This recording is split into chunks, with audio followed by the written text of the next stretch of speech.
My dear students, मैं हूँ नीतू परमार। स्वागत है आप सभी का मेरी यूट्यूब चैनल पर। यहाँ पर हम क्लास 9th के सारी चैप्टर्स जो न्यू एनसीईआरटी लॉन्च हुई है गणित मंजरी, उसके सारे चैप्टर्स को वन बाय वन बहुत ही इजी और इंटरेस्टिंग तरीके से सॉल्व करेंगे और एक्सरसाइज के सारे क्वेश्चंस विद चैप्टर एक्सप्लेनेशंस के साथ में सारे चैप्टर के सॉल्यूशंस यहाँ पर अपलोड करूँगी। तो आपको अगर क्लास 9th के किसी भी चैप्टर में कोई भी प्रॉब्लम आ रही हो तो आप अपने एग्ज़ाम की तैयारी मेरे साथ शुरू कर सकते हैं। तो आइए स्टूडेंट शुरू करते हैं आज का हमारा पहला chapter, orienting yourself, the uses of coordinate. पहले ये जो चैप्टर था आपका पुरानी एनसीईआरटी में आई थिंक थर्ड या फोर्थ चैप्टर था। अब ये चैप्टर आपका पहला ही चैप्टर बना दिया गया है। इस चैप्टर में थोड़ा सा और एडवांस करके कुछ क्लास 10th के टॉपिक्स भी इसमें ऐड किए हुए हैं, बट कुछ चीज़ें जो इसका कोऑर्डिनेट ज्योमेट्री का इंट्रोडक्शन आपका क्लास 9th में ही होता है। पहले भी क्लास 9th में ही कोऑर्डिनेट ज्योमेट्री का इंट्रोडक्शन दिया हुआ था, बट इसमें कुछ 10th के टॉपिक्स भी ऐड कर दिए गए हैं। तो चलिए हम शुरू करते हैं पेज नंबर 1 से ही। पहला चैप्टर है आपका, थोड़ा सा इसमें इंट्रोडक्शन दिया हुआ है कि कैसे कोऑर्डिनेट ज्योमेट्री आज के प्रोस्पेक्टिव में आई है या शुरुआती दौर में कोऑर्डिनेट ज्योमेट्री किस तरीके से किन किन इंडियन मैथमेटिशियंस या जो अदर कंट्रीज़ के मैथमेटिशियंस हैं उन्होंने इसको किस तरीके से इवॉल्व किया हुआ है। क्योंकि देखिए कोई भी चीज़ जो आज है वो शुरुआत उसकी ऐसे नहीं होती है, उसके पहले बहुत सारी चीज़ें होती हैं या बहुत सारे इवोल्यूशंस होते हैं। तो लेट्स स्टार्ट। थोड़ा सा हम लोग इंट्रोडक्शन रीड कर लेते हैं। हमारी जो बुक है उसका इंट्रोडक्शन हम थोड़ा सा रीड कर लेते हैं। अ सिस्टम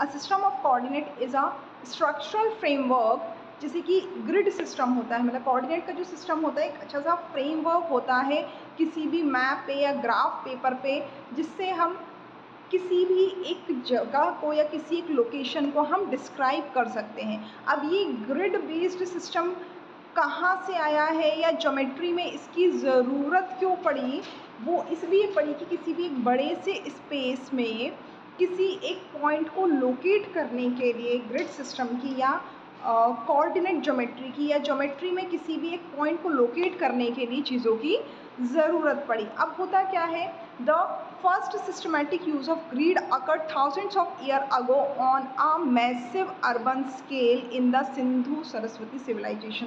क्लास 10th में आप सभी, क्लास 6th में आप सभी ने पढ़ा होगा हिस्ट्री में हड़प्पन सिविलाइजेशन, सिंधु घाटी सभ्यता के बारे में आप सभी ने पढ़ा होगा। तो सबसे पहले इसका कोऑर्डिनेट ज्योमेट्री का जो यूज़ है सबसे पहले वहीं पर देखा गया था। वहीं पर सबसे पहले रियल लाइफ एप्लीकेशन जो कोऑर्डिनेट ज्योमेट्री का सबसे पहले वहीं पर शुरू हुआ था। कैसे आपने देखा था कि वेल प्लान्ड तरीके से घर बने हुए हैं या वेल प्लान्ड तरीके से एक कैनाल सिस्टम है या वाटर ड्रेनेज सिस्टम है वहाँ पर। तो इस तरीके से कोऑर्डिनेट ज्योमेट्री का सबसे पहले जो एक एप्लीकेशन है वो वहाँ पर देखा गया था। जहाँ हम देखिए इसमें थोड़ा सा और उसके बारे में दिया हुआ है कि uniform distance about the north west and east west direction at the uniform distance of about 10 metre apart, मतलब वहाँ पर एक यूनिफॉर्म डिस्टेंस घरों के बीच में था या जो पाथवे था वो एक बहुत सिस्टमेटिक तरीके से था। This was the coordinate system in practice, मतलब कि वही मैं बता रही हूँ कि पहला जो एप्लीकेशन आपने देखा था कोऑर्डिनेट ज्योमेट्री का, हमने सबसे पहले देखा गया था वो हड़प्पन सिविलाइजेशन में या सिंधु घाटी सभ्यता के जो अर्बन प्लानिंग एरिया में देखा गया था। अब as we have seen later used east west north west south lines for this deep geometric constructions developing the Baudhayana Pythagoras theorem. अब देखिए बाद में और भी अगर हम ज्योमेट्रिक कंस्ट्रक्शंस में जाएं तो पाइथागोरस थ्योरम को बुद्धायन ने वहाँ पर कोऑर्डिनेट पाइथागोरस थ्योरम का बुद्धायन जो यूज़ हुआ, बुद्धायन ने उसको और तरीके से एलोबरेट किया था। वहाँ पर भी उन्होंने कोऑर्डिनेट सिस्टम का यूज़ किया था। दस the laying foundation of coordinate geometry, और वहाँ से कोऑर्डिनेट ज्योमेट्री का फाउंडेशन स्टार्ट होता है। और अर्लियर जब हम हमारे जो पुराने इंडियन मैथमेटिशियंस जो एंशियंट इंडियन मैथमेटिशियंस हैं उनको अगर हम पढ़ें तो उन्होंने पाइथागोरस थ्योरम को और इवॉल्व करके वहाँ पर कोऑर्डिनेट्स का यूज़ करते हुए कोऑर्डिनेट ज्योमेट्री का फाउंडेशन स्टार्ट किया था। Putting coordinates on a earth surface पे जब हम कोऑर्डिनेट्स को रखते हैं बिकम इम्पॉर्टेंट फॉर नेविगेशन। अब अर्थ सरफेस पर किसी भी पॉइंट को लोकेट करने के लिए नेविगेशंस के लिए स्पेशली कोऑर्डिनेट्स बहुत ज़्यादा इंपॉर्टेंट होते हैं। Ujjaini was describe as the ancient world at least as early as the 4th century BC in the early Siddhantas as the point marking the central longitude meridian for which all other locations were measured। अब देखिए जो उज्जैनी नगरी है हमारी, उज्जैन जो नगरी है उसको आप कह सकते हैं एज ए रेफरेंस पॉइंट जिसको लिया गया था, सेंटर ऑफ कोऑर्डिनेट ज्योमेट्री रखा गया था और वहाँ से हर जगह के डिस्टेंस को मेज़र करने के लिए उज्जैनी को एज ए रेफरेंस पॉइंट, क्योंकि कोऑर्डिनेट ज्योमेट्री में भी हम एक ओरिजिन कंसीडर करते हैं जिसको हम ज़ीरो ओरिजिन बोलते हैं। ओरिजिन से सारे डिस्टेंस को हम मेज़र करते हैं। तो यहाँ पर जो हमारे एंशियंट मैथमेटिशियंस थे उन्होंने उज्जैनी को एज ए सेंटर रखा था अर्थ के लोकेशंस को मेज़र करने के लिए और वहाँ से हर चीज़ का या हर लोकेशंस का डिस्टेंस मेज़र करने के लिए कोऑर्डिनेट ज्योमेट्री का यूज़ किया था, या उस पूरे सिस्टम को कोऑर्डिनेट ज्योमेट्री बोल सकते हैं या उसका इवॉल्व सिस्टम बोल सकते हैं।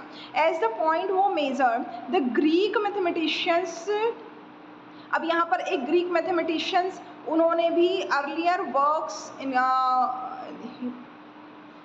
Letter describe the latitudes and longitude. हाँ, बाद में अर्थ की सरफेस को मेजर करने के लिए जो एक और ग्रीक मैथमेटिशियन है पिटोलमी 150 BCE के अराउंड, उन्होंने भी अर्थ सरफेस को मेज़र करने के लिए कोऑर्डिनेट सिस्टम्स का या लोकेशंस को मेज़र करने के लिए latitudes and longitudes thousands of locations को लोकेट करने के लिए इसका यूज़ किया था। बाद में इंक्लूडिंग उज्जैनी को एज ए ओरिजिन रख के आर्यभट्ट 499 CE में उन्होंने कॉर्ड्स और साइंस को बहुत इजी बना दिया था।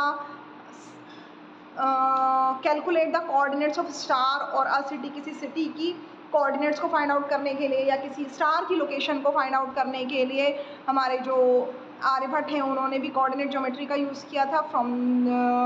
चलिए उसके बाद में लेटर ऑन ब्रह्मगुप्ता ने भी इस चीज़ पर बहुत वर्क किया। उन्होंने ज़ीरो के बाद नेगेटिव नंबर्स को फाइंड आउट किया जिससे कोऑर्डिनेट ज्योमेट्री, क्योंकि देखिए कोऑर्डिनेट ज्योमेट्री में ज़ीरो भी होता है, पॉजिटिव नंबर्स भी होते हैं, नेगेटिव नंबर्स भी होते हैं, क्योंकि नंबर लाइन आप सभी ने देखी होगी। नंबर लाइन में क्या होता है,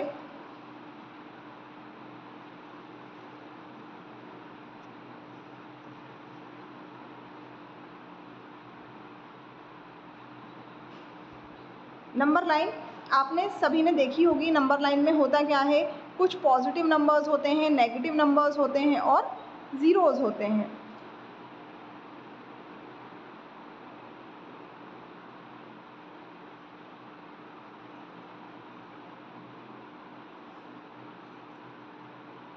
ठीक है, तो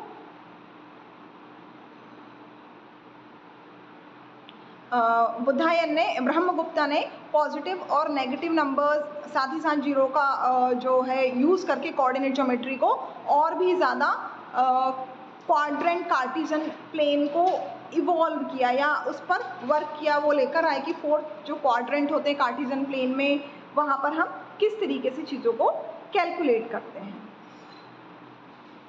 लेटर ऑन ब्रह्मगुप्त का जो वर्क है बाद में अरेबिक में ट्रांसलेट करके एंड उज्जैनी मेरिडियन को सेंटर कंसीडर करके उसको और ज़्यादा इवॉल्व किया गया। ज़ीरो लैंगिट्यूड उज्जैन को कंसीडर किया गया है। साथ ही साथ अरेबियन मैप्स में भी फिर नेगेटिव नंबर का यूज़ किया गया। वहाँ से इन्फ्लुएंस होके जो स्कॉलर है अल बैरूनी, उन्होंने जब वो इंडिया आए यहाँ से ये सारा सिस्टम सीखा और ये अरबिया में ये सारी चीज़ें लेकर गए। वहाँ पर भी कोऑर्डिनेट ज्योमेट्री का यूज़ होना शुरू किया। तो हम देख सकते हैं कि थ्रू आउट द वर्ल्ड कैसे इंडिया से चीज़ें सारी जगह पर ट्रांसफ़र हुई है। ठीक है, उसके बाद क्या होता है, various cities and across Asia the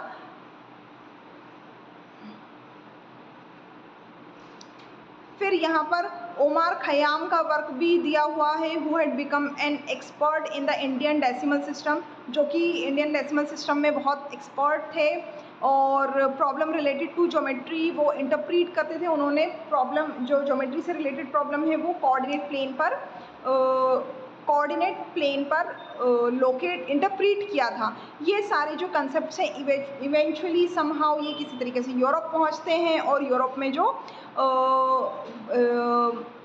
ये सारी चीज़ें पहुँचे वहाँ पर जो मैथमेटिशियन है 1637 CE में रेने डिस्क्रीट करके जो मैथमेटिशियंस थे वो इन सबको इवॉल्व करके एंड कंपाइल करके एक जो कार्टीजन प्लेन का सिस्टम है जो आज के समय में हम यूज़ करते हैं 2D Cartesian system, 2D plane system, वो सारे सिस्टम को इवॉल्व करके हमारा जो मॉडर्न कार्टीजन सिस्टम को या कोऑर्डिनेट ज्योमेट्री सिस्टम को लेकर आते हैं और उसको हम अभी तक यूज़ कर रहे हैं। 9th और 10th क्लास में आपको कोऑर्डिनेट ज्योमेट्री के बहुत सारे अमेजिंग यूज़ और एप्लीकेशंस पढ़ने को मिलेंगे, क्योंकि ये जो हमारी न्यू NCERT गणित मंजरी है ये पूरी एप्लीकेशन बेस्ड है, या यूँ कहें कि कॉम्पिटेंसी बेस्ड चीज़ों को यहाँ पर बनाया गया है। तो आप अपने रियल लाइफ के बहुत सारे एग्जांपल्स यहाँ पर देखेंगे।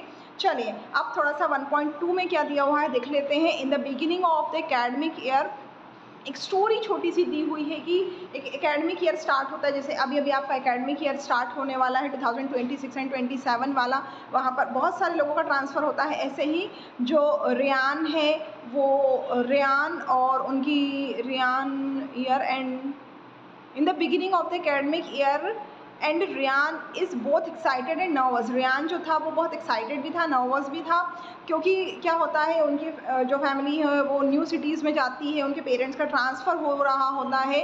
अब वो और उसकी जो सिस्टर है शालिनी, न्यू स्कूल में उनका एडमिशन होता है। Shalini with the help him to settle the new environment. अब शालिनी जो है बड़ी रहती है, वो अपने भाई को रेयान को नई जगह पर सेटल होने के लिए कोऑपरेट करती है या थोड़ा सा एक इन्वायरमेंट क्रिएट करती है। When someone is not able to see, क्योंकि रेयान जो है वो देख नहीं सकता था। This can be big challenge, मतलब कि जब कोई देख नहीं सकता, Ryan is not able to see, तो रेयान के लिए बहुत बड़ा चैलेंज था कि कैसे, क्योंकि देखिए जो ब्लाइंड पीपल्स होते हैं वो अपनी हर जगह को एक अंदाजे से सेट कर लेते हैं कि हमें इतना स्टेप जाएंगे तो हमें एक टेबल रखी रहेगी, इतना स्टेप जाएंगे, लेफ़्ट जाएंगे तो मे बी कोई डोर होगा, राइट जाएंगे तो मे बी विंडो होगी, या इतना स्टेप जाने पर हम डोर से बाहर निकल जाएंगे या रूम में एंटर हो जाएंगे। तो वो लाइक उनका एक माइंड में कैलकुलेट होता रहता है। तो जब भी कोई पर्सन जो नॉट एबल टू सी, अगर वो नई जगह पर जाता है, उसको नए एनवायरनमेंट में सेट होने में बहुत प्रॉब्लम होती है। तो होता क्या है, दिस इज़ मतलब वो उसकी जो सिस्टर है उसके लिए सारा कुछ सेट करती है, क्योंकि उनके पेरेंट्स की जॉब जो है ट्रांसफरेबल रहती है, तो ये उनके लिए नई चीज़ नहीं रहती है, ये पुरानी ही चीज़ रहती है। शालिनी हैज़ जस्ट कम्प्लीटेड, वो शालिनी ने अभी क्लास 9th कंप्लीट की थी, तो ही डिसाइडेड टू वो अपने भाई को हेल्प करती है कोऑर्डिनेट ज्योमेट्री के हेल्प से, जो कि उसने मैथमेटिक्स में बहुत अच्छे से पढ़ा हुआ है। Shalini wanted Rayan to feel the directions. अब शालिनी अपने भाई को डायरेक्शंस भी सिखाना चाहती है। To feel the directions so she used a rectangular paper grid. वो एक रेक्टेंगुलर पेपर ग्रिड यूज़ करती है जो कि थ्रेड से और नेल से वो फिट कर देती है। The floor of the room, अब फ्लोर के रूम पे थ्रेड से और नेल से वो सारा कुछ सेट कर देती है। पॉइंट इन द स्केच वो the mark with the pin. अब जो पॉइंट है, जितने भी पॉइंट उसने बनाए हुए हैं वहाँ पर वो आप यहाँ पर देख पा रहे हो पिक्चर में वो किस तरीके से लाइक जो सारे रेड डॉट्स हैं वहाँ पर पिन लगी हुई है। Shalini was using a scale. अब शालिनी इसमें एक स्केल का भी यूज़ करती है कि 1 centimetre equals to 1 foot. 1 foot distance को वो लाइक एक प्रॉपर तरीके से, क्योंकि उसने कोऑर्डिनेट ज्योमेट्री पढ़ी हुई है, तो वो पूरे प्रॉपर तरीके से पूरा एक मैप बनाती है। 1 सेंटीमीटर इक्वल डिस्टेंस को वो 1 फुट मेज़र करती है। She use pins to mark out the various की पॉइंट, जो सारे की पॉइंट है, की पॉइंट इन द सेंस कि यहाँ पर कॉर्नर है, यहाँ पर डोर है या यहाँ पर वॉल है, इन सबको वो पिन से लोकेट करती है। Shalini various key points in the room point presenting the corners of the object were connected to the thick wool। अब वो जो सारे corners को वो wool से इन द सेंस कि एक मार्जिन लाइन बना देती है ताकि जो रेयान है उसको महसूस हो कि यहाँ पर बाउंड्री है या वॉल है, और ये मैप पूरा प्रॉपर वो बनाती है। Thick wool and Rayan could feel the position of his finger, मतलब वो अपने फिंगर से सारा कुछ फील कर सकता है। Let us examine figure 1.1। अब 1.1 फिगर को आप थोड़ा सा ध्यान से देखेंगे तो आपको समझ में आएगा कि शालिनी किस तरीके से सारा मैप बनाती है। Do you see why the position of the window can not be mark. अब यहाँ पर वो पूछते हैं कि विंडो को जो है वो क्यों मार्क नहीं किया गया है। तो विंडो को इसलिए मार्क नहीं किया गया है बेटा क्योंकि जो हमारा कार्टेशियन प्लेन होता है उसमें लेंथ और ब्रेथ होती है, हाइट नहीं होती है। 2D फिगर है, नॉट अ 3D फिगर। अब ये 3D के लिए आपको हाइट भी ज़रूरत होती है। अब विंडो शो करने के लिए तो आपको हाइट की भी ज़रूरत पड़ेगी। फ्लोर पर जो जो सारी चीज़ें थी वो उसने वहाँ पर बता दी है। तो अब बाकी कार्टेशियन प्लेन का इंट्रोडक्शन हम नेक्स्ट वीडियो में पढ़ेंगे। Till then keep watching my videos for the next portion of the book. Please like, share and subscribe my channel. Thanks for watching.